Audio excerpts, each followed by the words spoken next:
Brigitte Lahaie, Sud Radio, le Love Conseil. Alors Philippe Bruno, c'est un conseil pour les hommes, comment améliorer sa puissance érectile. Il y a quelques clés comme ça assez simples qu'il suffit de mettre en pratique de manière régulière. Tout d'abord, il faudrait apprendre à ressentir un peu les contractions de la prostate lors de l'éjaculation. Alors là, c'est une femme qui vous en parle, donc moi je sais pas, hein, on m'a dit ça. Mais c'est vrai que c'est dans ça que certains hommes qui notamment pratiquent le tantra arrivent à faire la différence entre l'éjaculation et la jouissance, qui semble souvent très liée pour l'homme, alors que c'est pas tout à fait la même chose. Oui, alors c'est pas la même chose, puisqu'on peut avoir des éjaculations sans orgasme, des orgasmes sans éjaculation, mais la plupart des hommes, et notamment en Occident, font pas la différence, savent pas, pour eux, souvent c'est contemporain, et souvent ne savent pas percevoir, on n'a pas appris à percevoir. Et le tantra en est une école. Alors donc il faut se concentrer, oui. Il faut bien se concentrer et de temps en temps, vous sentirez des signes avant-coureurs.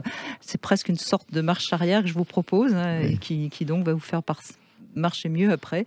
Voilà, alors essayez de temps en temps de vous concentrer, je veux pas que ça vous prive de votre plaisir sexuel, mais de temps en temps, pensez-y. Et puis sinon, autre conseil pour améliorer votre puissance érectile, à tout moment dans la journée, vous pouvez penser à vous concentrer sur votre pénis, qui évidemment est flasque, n'est pas en érection, et essayer de le redresser, tout simplement.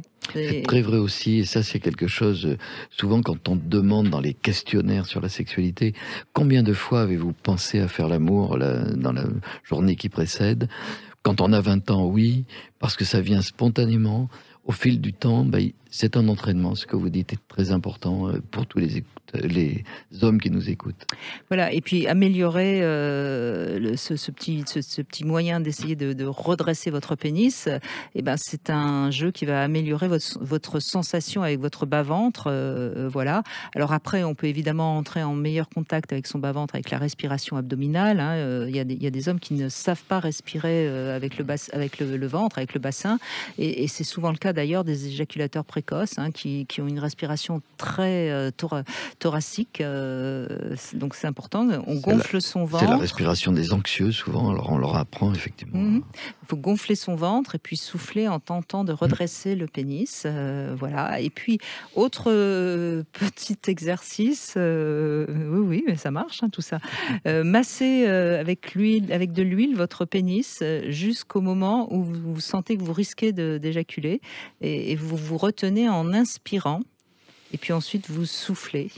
Et là, ça va vous permettre aussi d'être plus maître de votre érection.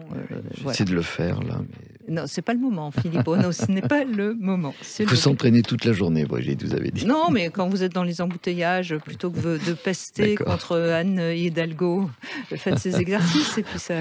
on va pas quand même faire ces exercices en pensant à Anne Hidalgo. Non, je dis plutôt que de pester contre Anne Hidalgo. Vous faites ces petits exercices, voilà. Et je salue tous les chauffeurs de taxi, Philippe Bruno, qui nous écoutent et qui sont peut-être justement dans la possibilité de faire ces exercices. Parce que vous êtes peut-être, vous ne le savez peut-être pas, mais Philippe Bruno a écrit un livre en hommage aux chauffeurs de taxi, on pourrait dire ça. Un roman qui s'appelle Taxithérapie et qui est effectivement, les taxis devraient avoir ce type de pratique pour s'entraîner à une bonne érection. Voilà, et puis ils écoutent beaucoup leurs voyageurs, les taxis, on le sait. Taxithérapie, c'est un roman aux éditions Serge Safran.